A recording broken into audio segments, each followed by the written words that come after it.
Hola y bienvenidos a YouTube Talk. Mi nombre es Ana María Conde y el día de hoy vamos a estar hablando de un tema súper interesante que es el storytelling como herramienta para acompañar el desarrollo socioemocional, cognitivo, comunicativo y creativo de los niños y las niñas. Y para el día de hoy tenemos a dos invitadas súper especiales. Por un lado tenemos a Ángela Salbrun. Ella es profesora asociada al programa de educación infantil de la Universidad Internacional de la Florida y está auspiciada por la Comisión Fulbright con un Fulbright Scholar. Es investigadora y emprendedora y súper reconocida también por construir comunidades de aprendizaje. En especial fue la fundadora y es la directora de la organización Pensamiento Visible al sur de la Florida. Y tenemos también aquí a Angélica Tamayo, que es licenciada en Pedagogía Infantil y magíster en Gerencia Educativa. Y ella es maestra del grupo de investigadores en nuestro jardín CAFAM IO2 SUA.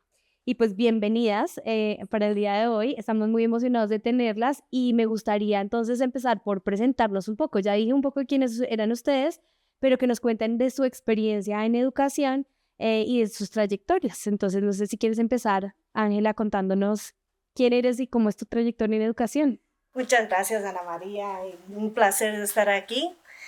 Bueno, mi experiencia data de muchos años trabajando desde el aula. Yo fui maestra de kindergarten y después saqué mi doctorado en educación, me especializaba en el área de educación infantil. He manejado también, he usado varios sombreros como directora de un centro inspirado en Reggio Emilia, donde conocí a una de a María Adelaida. Desde ahí venimos aventurándonos en explorar el mundo inspirado en Reggio, que da espacio para muchas conversaciones y un crecimiento continuo en el cual se aprende de los niños, de las maestras y de uno mismo. Entonces eso, en resumen, un par de décadas en la experiencia. Bueno, dentro de mi trayectoria en educación ha sido demasiado significativo, ya que pues es como llevo como desde el año pasado adentrándome en el proceso de la experiencia Reggio. Estaba como en una educación tradicional y acá he aprendido, o sea, es súper magnífico lo que nos enseñan los niños. En el día a día, ellos son los maestros, ellos me han enseñado y también he sido guía en el proceso de ellos, tanto pues personal como también yo creo que familiar en cuestión de apoyo. Entonces, digamos que la educación en primera infancia me ha traído aprendizajes y una transformación en mi vida, en el día a día. Bueno, entonces las dos mencionan algo que además tenemos en común y es esto de la primera infancia, entonces como estas trayectorias además súper diversas de primera infancia y por el otro lado algo que mencioné que es como esta reciprocidad con los niños, ¿no? Este aprender y enseñar, cuál es mi rol frente a los niños y cómo yo estoy dispuesta a escuchar, que creo que tiene todo que ver con el tema del día de hoy que es el storytelling. Entonces, si pudiéramos explicarle a nuestra audiencia qué es el storytelling, porque además es una palabra que está en inglés, ¿cierto? ¿Cómo les podríamos explicar en pocas palabras qué significa? Y empecemos con Ángela. Mira, tú acabas de hablar de algo muy importante que es el intercambio entre el niño y el adulto. Y storytelling tiene esa connotación, porque es el contar la historia, pero cuentan los niños y cuentan los adultos. Ya he tenido un poquito de conflicto al traducir al español, porque narrativas quiere decir que alguien narra e historias como que ves una historia ajena, pero aquí empieza desde la lectura de un cuento, en el cual se da una lectura dialogada, intercambios, preguntas entre los niños y los adultos, que vas construyendo un significado. Y eso, la manera como la hemos venido manejando en las escuelas aquí en tu salón, es básicamente es una provocación a través de las cuales se habla de distintas historias, qué sé yo, de dónde venimos, los sentimientos, quiénes somos, etcétera, etcétera. El tema que tú quieras traer a colación, entonces de ahí se extiende y se le invita al niño a que él también sea protagonista y cree sus historias. Entonces, bueno, ahí nos hemos encontrado con una serie de retos que vienen definidos por la edad y el espacio. Entonces también partamos de este principio de que storytelling es una invitación a trabajar con el artículo 12 de la Convención de los Derechos de los Niños, que es el derecho a que el niño participe. Entonces, es una avenida, un camino que invita mucho al niño a participar, porque juegan 4 aspectos importantísimos, que son el tiempo, el espacio, la voz y la audiencia. Y eso es lo que es lo que hemos venido trabajando, abrir un espacio para que el niño vea la oportunidad en que puede comunicarse, el tiempo. Cada niño es diferente. Entonces hay niños que son más verbales, hay niños que no se expresan verbalmente, pero con su cuerpo, a través del juego. Entonces ellos siempre están contando historias porque es algo muy natural del ser humano, el contar la historia. Y la manera que la cuentan es la voz, y ahí entramos con los lenguajes de los niños, que puede ser a través del arte, hemos visto, ¿no? Y da paso a muchas comunicaciones, y un punto importantísimo, la audiencia. O sea, nadie habla si no te escucha. Entonces es importante que las historias de los niños sean escuchadas, y hemos visto cómo se sienten empoderados cuando saben que alguien les va a escuchar la historia. Eso en resumen. ¿Y tú cómo lo has recibido? Para ti, si pudieras explicárselo a alguien más, ¿cómo le contarías qué es el storytelling? Bueno, cuando llegó Ángela al aula, me mencionó un poco el concepto, y yo lo venía trabajando y lo pude explicar a los niños para que también se adentraran en esta experiencia, y fue el imagínate qué. El imagínate qué abrió paso al crear, al imaginar, al construir diferentes historias, diferentes narraciones de lo que ellos vivían en su día a día. Entonces empezaron a entender un poco la importancia de ellos también en el aula, ¿sí? Lo que decía Ángela, al ser escuchados, la audiencia es súper importante, y al reconocernos hacia, o sea, personalmente y hacia los demás, pero también es eso de volverme protagonista, ¿sí? Soy el protagonista de mi propia historia, y empezamos como con ese concepto de, bueno, iniciamos, como ella decía, una provocación, que es el libro, pero ¿quién escribe este libro? ¿Sí? ¿Quién es el dueño de este libro? A partir del concepto de autores, y asimismo ellos empezaban a resignificar ese concepto, ¿sí? Dentro de sus saberes. Entonces, yo soy el autor de mi vida, y llegaban siempre en la asamblea y, profe, imagínate qué, y una de las historias que compartimos en la asamblea es un libro que se llama Hay recuerdos que vienen volando, y nos sentamos y ellos siempre hay recuerdos que vienen volando, y esos recuerdos, el protagonista soy yo, así que yo doy paso a contar una nueva historia. Entonces, cuando iniciamos este proceso de investigación, los niños ingresaban con nuevas historias en el aula, y nada, en el día a día, incluso hasta las labores, las actividades, las experiencias que hacían en familia se hacían parte en el aula de un montón de relaciones que se pueden construir ahí entre todos. Entonces, digamos que llevarlo al aula y también comentarlas a mis colegas, a mis maestras,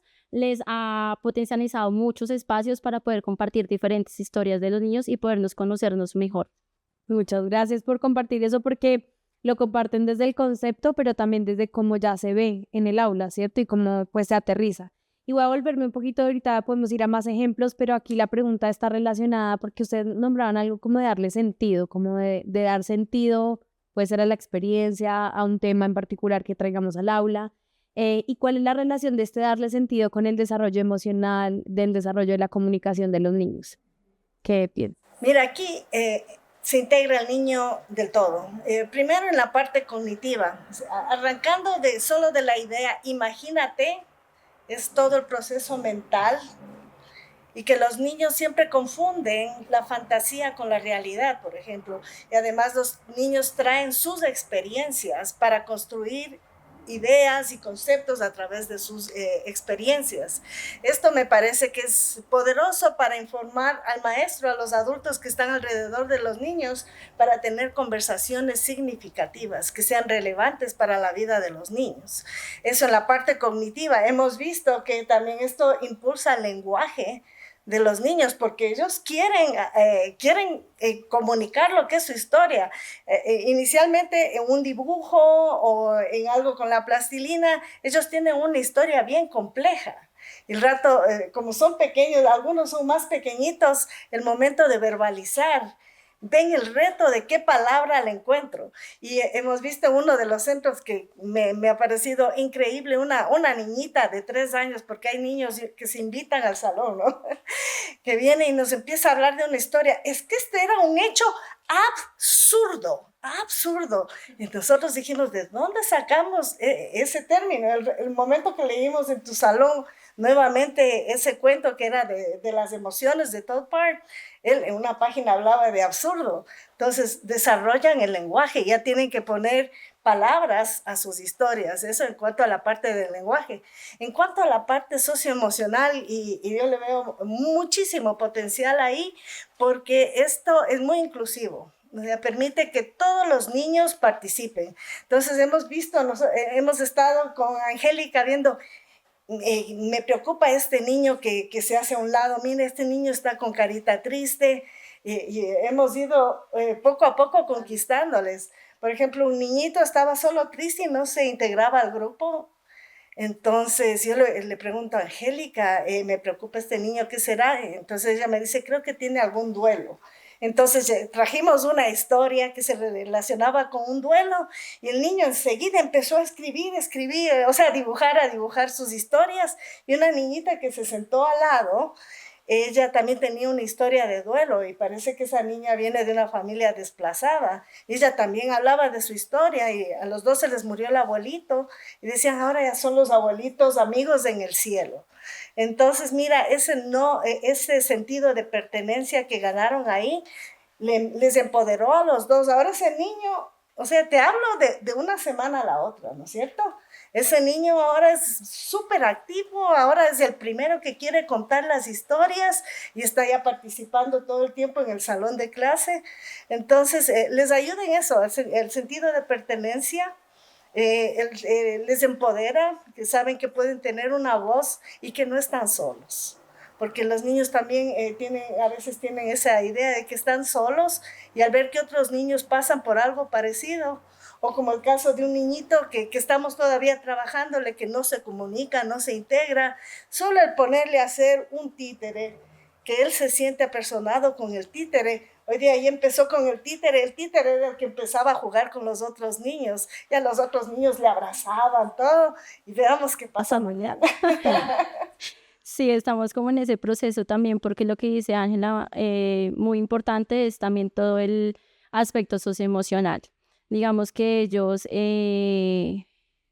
pues vienen de diversas familias y a partir de las narrativas es donde hemos conocido varios contextos, ¿sí? Que probablemente yo como maestra al inicio de año no los había podido reconocer, y ahorita ya después de que se genera una confianza, se genera como esos espacios de socialización, esos espacios de que verdaderamente alguien me está escuchando, se ha podido descubrir este tipo de historias y de narrativas. Entonces yo creo que lo socioemocional también marca mucho dentro de las narrativas y el storytelling. Me parece súper interesante que lo nombren, o sea, lo entienda más desde 2 sentidos. Uno, como una forma de vincularnos con los niños, porque al final las historias vinculan. El conocerte, el que tú me conozcas, el compartir esa experiencia humana, ¿sí? Como similar hace que yo me conecte contigo, pero también como un mecanismo de desarrollo de la comunicación y otras habilidades que van intrínsecas en la forma de narrar y escuchar a otros, tener empatía, etcétera. Y ustedes están hablando de un proceso, pero no le hemos explicado mucho a la audiencia de qué se trata ese proceso, ¿cierto? Entonces sabemos que tenemos un vínculo y que Ángela ha ido un poco a nuestras aulas, pero cuéntenos qué es lo que está pasando y cuál es el propósito de este proceso. Entonces, Ángela, tú llegas a un centro, llegas a estas aulas y cuál es el propósito y qué es lo que se espera. Bueno, el propósito es crear estas comunidades entre los niños en las que cuenten sus historias. Las historias nos hacen humanos, como tú dices, y cuando trabajamos con niños trabajamos con seres humanos y con ciudadanos del mundo que tienen su derecho a tener voz y a participar. Ese es el objetivo, darles espacio a participar. El proceso es un proceso, no es algo que se da de la noche a la mañana. Y lo hemos venido haciendo a presión porque he tenido limitación del tiempo, pero quería dejar el proceso a que las maestras lo lleven. Y estamos también trabajando en colaboración con estudiantes y profesores de la Universidad de La Sabana. Entonces, ellas nos han acompañado en este proceso. Entonces, el proceso empieza primero por la provocación. Y generalmente lo hacemos la provocación a través de la literatura infantil. Después, lo hacemos utilizando lectura dialogada. Como te decía, es el intercambio entre el niño y bueno, ¿y por qué te puedes poner triste? Por tal cosa. Utilizamos las rutinas de pensamiento para que el niño entre dentro del mundo. Las rutinas de pensamiento son estrategias realizadas a partir de investigación por Proyecto Cero de la Universidad de Harvard. Ellos proveen una serie de herramientas que te ayudan a entrar en lo profundo del pensamiento de los niños. Entonces, eso se utiliza mientras se lee la historia. Después de leer la historia, se hace otro tipo de provocación. Por ejemplo, bueno, imagínate qué pasaría si estás en el parque o alguna cosa así. Entonces los niños empiezan a contar sus historias. Generalmente se hace una actividad asociada con la historia. Y ya ahí ya va la parte activa en la que los niños empiezan a crear la historia. Por ejemplo, me llamó muchísimo la atención una niñita al principio de la clase. Yo les había contado una historia de qué me hace, cuando quisimos introducir el asunto del duelo, que les conté la muerte de mi perrito. Les dije, primero yo era feliz con mi perrito, después se puso enfermito, después se murió y después le pusimos debajo de un árbol y salió el árbol. Y una niña nos contó exactamente todo. Y con la interpretación, y ahora el perrito hizo que todos veamos un lindo árbol. Entonces, cosas así que les va quedando, ¿no? Entonces, de ahí el introducir el distinto tipo de material para que ellos puedan comunicarse. Entonces, hablamos del personaje, las historias, la conexión personal de los niños. Ahora estamos trabajando en el escenario, y el escenario cubre varias facetas de la historia. Bueno, antes de eso ya trabajamos en la historia. O sea, una historia tiene varias fases. Primero pasó esto, después pasó esto, después pasó esto. Y después ya lo pones eso ya en físico. Ya el crear el ambiente para que después los niños que ya crearon su personaje a través de un títere, que puede ser con plastilina, con palitos, con lo que sea, entonces ellos ya empiezan a jugar. Y es ahí porque una de las metas también es llevarlo a historia digital. Entonces los niños empiezan a jugar con los títeres y ya a manera comunitaria. Ahora ya empezamos a trabajar en grupos de 3 o 4 niños que empiezan a tomar su historia, y ahí es cuando entra la parte en la que ya haces el guión de la historia, y ahí empiezas a usar un stop motion o cualquier app y generas la historia digital. Ese va a ser el proceso, como el en proceso general resumen. de cómo se hace Pero la es un metodología. es un proceso que envuelve mucho el pensamiento del niño. O sea, es el trabajar con el pensamiento del niño, las emociones, la manera en las que ellos se comunican, que ahí entran los 100 lenguajes. Entonces, cada niño es diferente. Sí, también es un proceso que inicia fundamentalmente de generar confianza en el espacio, de no puedo llegar con esta experiencia sino que tiene que llegar alguien primero a presentarse, ¿no? A hacerse conocer, porque pues igual los niños, si no se sienten en un espacio seguro, tampoco se pueden expresar. Entonces, lo fundamental es llegar y quién soy, ¿sí? ¿Por qué estoy acá? porque soy importante y ustedes porque son importantes en este espacio. Entonces, digamos que todo se llevó como a un proceso donde ellos ahorita se sienten en total confianza de contar lo que les pasa en su día a día, incluso ni siquiera pues en su día a día y también lo que se imaginan, lo que crean, lo que su proceso de pensamiento los ha llevado a construir en este momento lo que se ha logrado en el aula de investigadores en CAFAMS IO2 SUBA.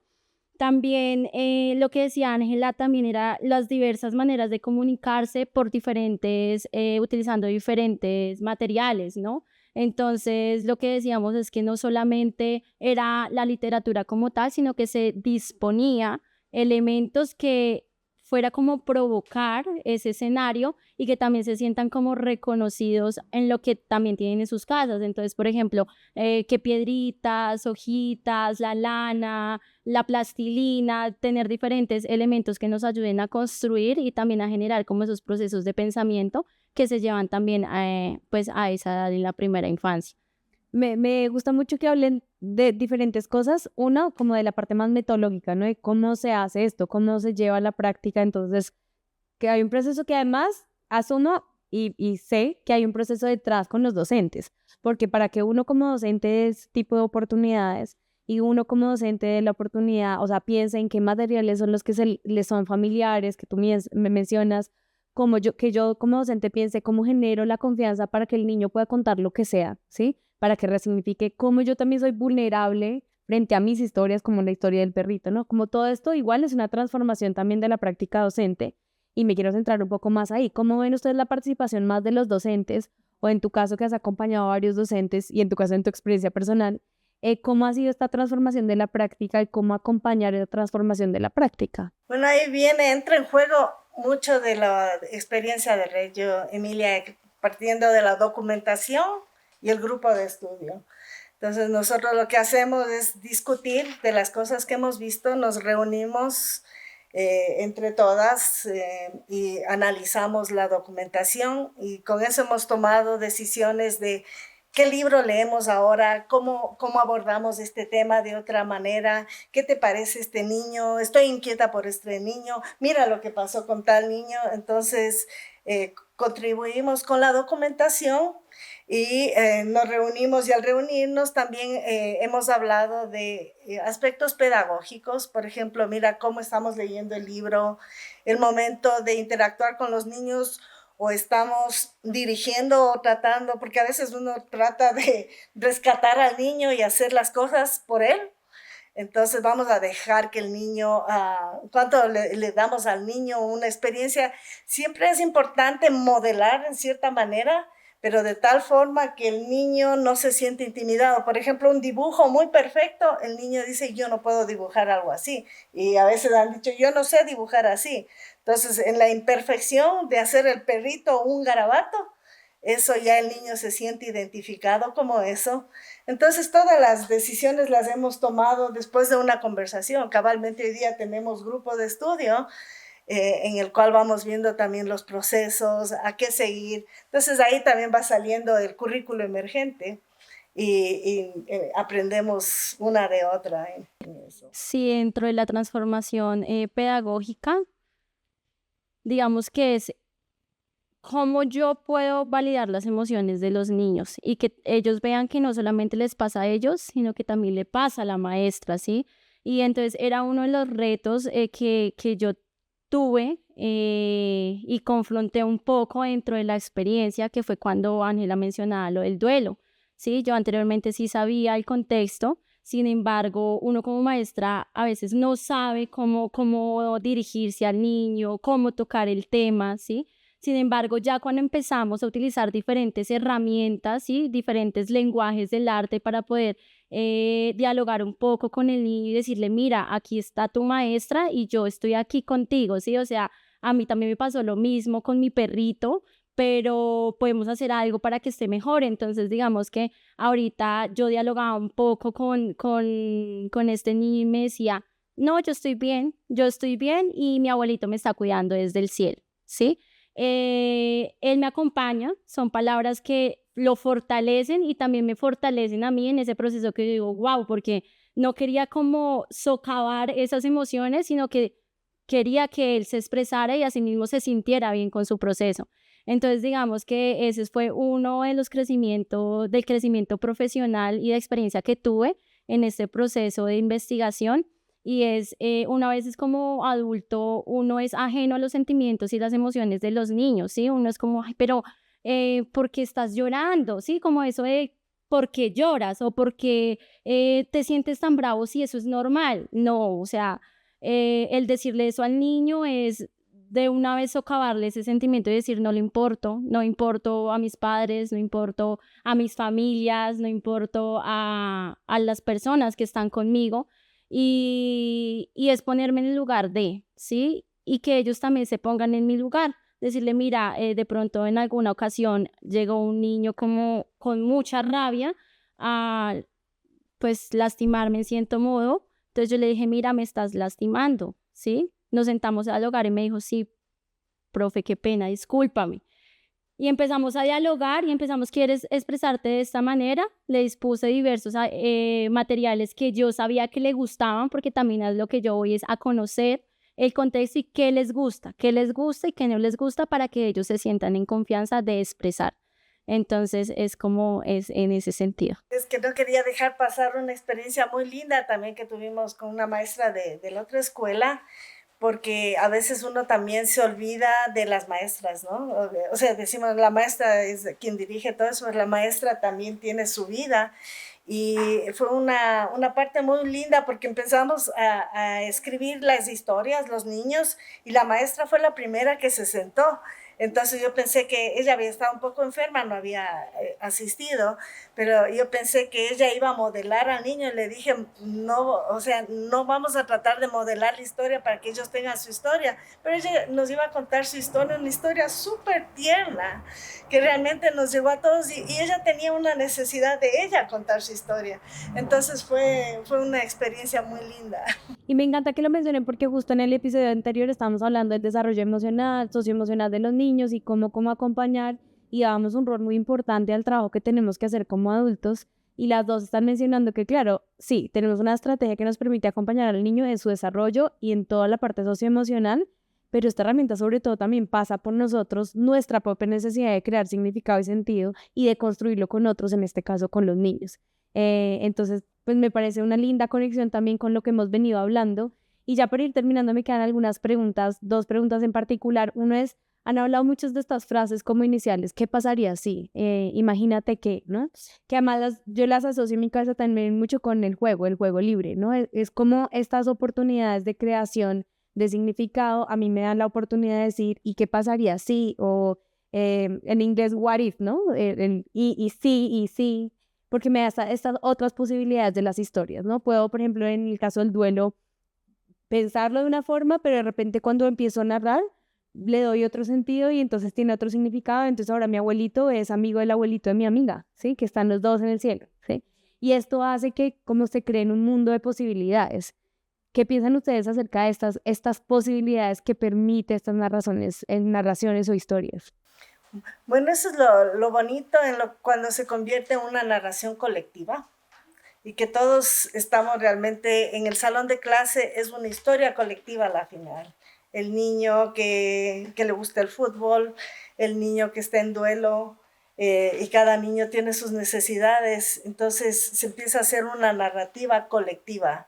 Y en esa parte es en la que estamos ahora mismo, ¿no? Pero me parece que si los niños, y algo que tú has resaltado constantemente y me parece muy poderoso, es el crear esta comunidad, este espacio de confianza, de que se sientan a salvo, de contar su historia y que los que escuchan se sientan privilegiados de que alguien confía en ellos a que le dé la historia. Entonces es el crear esa comunidad que me parece poderoso. Entonces, imagínate qué va a salir si es que estás en ese ambiente. Sí, también el imagínate que, como decía Ana, se convierte todo en un juego, ¿no? Entonces empezamos a cuestionarnos y era uno de los espacios donde permitíamos al niño preguntar qué quería saber de la historia del otro.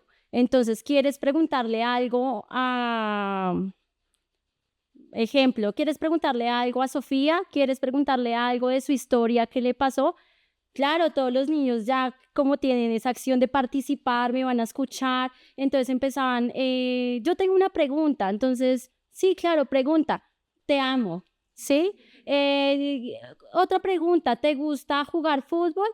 Sí, sí me gusta, ¿con quién vas? Y entonces empezamos la relación y la comunicación, lo que tú decías, el diálogo compartido en ese sentido, y también se vuelve un juego. Entonces, yo dentro de la experiencia he notado que se la pasan es jugando todo el tiempo a que son protagonistas, lo son, y empiezan a preguntar qué hiciste el fin de semana, cuéntame qué hiciste el fin, imagínate que yo fui con mis papás a la iglesia y después y cuentan su rutina.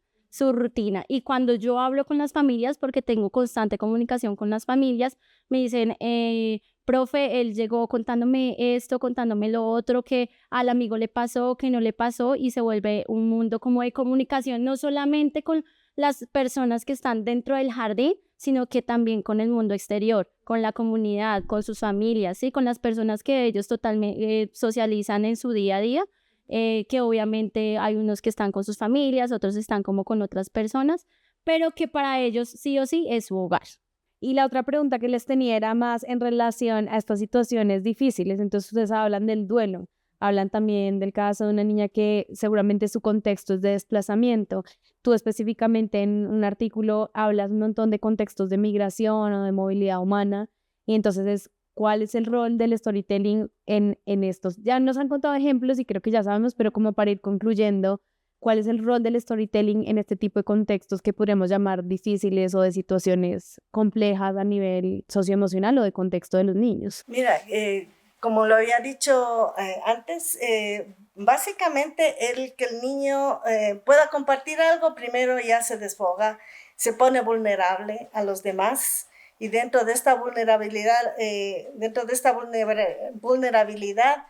empiezan a haber otras vulnerabilidades, entonces ahí ya no se sienten solos. Conexión. Hay una conexión, sienten que pertenecen a alguien y empieza la conversación ahí, y hemos visto, ¿no? O sea, es verídico. Me está pasando a mí, me está pasando a mis otros amigos. Sí, sí, y se conectan y ya se empiezan a abrazar. Como ayer alguien le rompió un muñequito a un niño, y este niño sufrió por ese muñequito, y alguien le rompió a otra niña, todos los niños ayudarle con el muñequito. Entonces, esto ayuda mucho a desarrollar altruismo y comunidad, democracia, o sea, en cuanto a una vida cívica, empezando desde edades tempranas. Y realmente vulnerables pueden ser todos, porque en todos los ambientes empiezas a ver distintos tipos de vulnerabilidad, pero básicamente es el que se sienten empoderados y el que se sientan que son parte de una comunidad es muy, muy poderoso. Y lo conecto también con lo decía Angélica, un poco de hacerse dueños de la historia, ¿no? O sea, es como ya no es algo que me pasa, es algo que yo soy el protagonista y como que me hago dueño y por ende puedo cambiar la narrativa que está en torno a esa situación, ¿no? Y cuando hacen ya una narrativa colectiva, incluso salen más cosas, porque ahí no se sabe cuál es el autor. Es la historia y hay varios autores y bueno, puedo sacar más cosas. Entonces es un desfogue para los niños. Sí, compartir sus intereses también es súper importante, y nada, así lo que nosotros decimos es cómo me relaciono con el otro, y también al levantar la voz, sí, o sea, me está pasando esto, no tener miedo en algún momento que ellos se sientan solos, porque también dentro del libro de las emociones decían, es que yo me he sentido solo, ¿sí? Yo me siento solo cuando mi papá se va, cuando mi mamá se va, yo me siento solo porque un día me perdí en el supermercado, ¿sí? Puede ser que esas conversaciones jamás las hayan hablado con otras personas, pero que en el aula se vea eso y diga, wow, o sea, aquí puedo expresarme, hay alguien y hay muchos que me están escuchando, y que eso se puede resignificar y que puedo crear a partir de eso como cosas que se vuelven también un juego. Y lo que decíamos es la representación de los autores, de los títeres y los escenarios.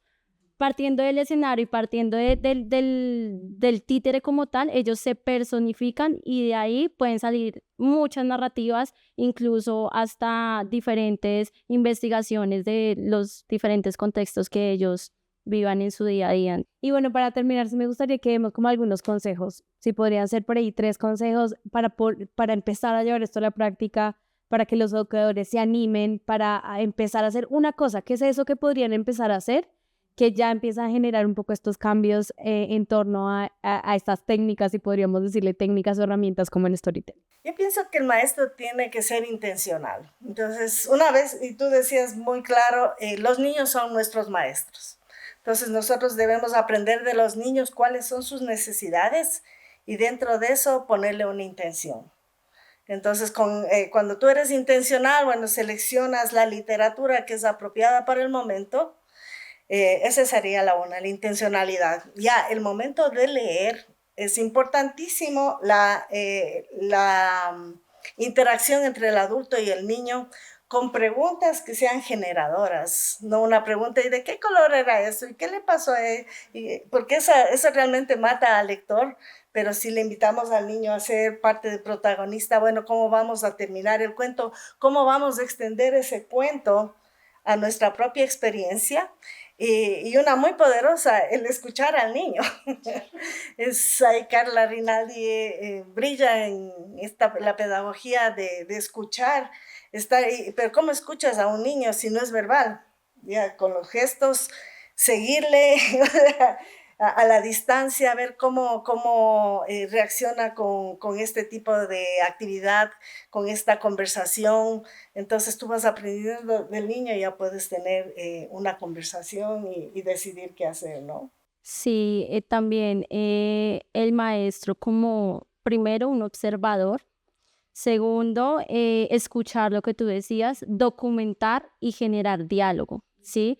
Siento que estos cuatro factores son muy importantes para poder llevar a cabo un espacio de diálogo, de conversación, de construcción de narrativas, de generar confianza. Si yo no escucho al niño y no me dispongo a arrodillarme si me tengo que arrodillar, a acostarme si me tengo que acostar, a disponerme para que él se sienta cómodo, creo que no vamos a obtener buenos resultados. Otro es dejarlos hablar, levantar la voz, e incluso hasta en un momento de la asamblea donde ellos todos llegan, hola, ¿cómo estás? El saludo, se abrazan, dejarlos, ¿sí? Dejarlos dialogar, llegan con emociones, llegan con diferentes historias que han pasado en el hogar y que como ven que el aula es un lugar seguro, ahí pueden expresar todo lo que les ha pasado, incluso su vida interior y algo que les hizo triste que de pronto con sus familias no lo pueden compartir por miedo a. Y lo que tú decías, las preguntas generadoras, las preguntas intencionadas, es cómo provoco a que el niño siga generando ese pensamiento, ¿sí? Entonces, ¿qué pasará en este cuento? ¿Ustedes qué creen? Más allá de dónde está tal letra o cómo sí, sino que ustedes qué creen. Y si nosotros somos el autor de este cuento, ¿cómo podríamos seguir o cómo lo podríamos terminar? Entonces, a partir de eso también ellos empiezan a involucrarse un poco dentro de estas narrativas. Bueno, pues yo les quiero agradecer muchísimo porque de verdad que esta conversación nos enriquece. Para toda nuestra audiencia también es como una invitación a pensarnos en el storytelling, a verlo como una herramienta, y además ustedes nos compartieron también técnicas, ¿no? Como de usa el libro, haz este tipo de preguntas, ten este tipo de diálogos. Entonces la invitación es a que lo prueben también y nos dejen saber cómo les va en que entre todos empezamos a ver este poder de el contar y escuchar historias y esta como relación recíproca y vulnerable que construimos a partir de las historias, ¿no? Que es, como tú lo mencionabas, una necesidad humana. Entonces, pues muchas gracias por este espacio. Gracias. A toda nuestra audiencia los invitamos a seguir nuestros episodios de IoT Talk. Les mandamos un abrazo y que estén muy bien. Chao.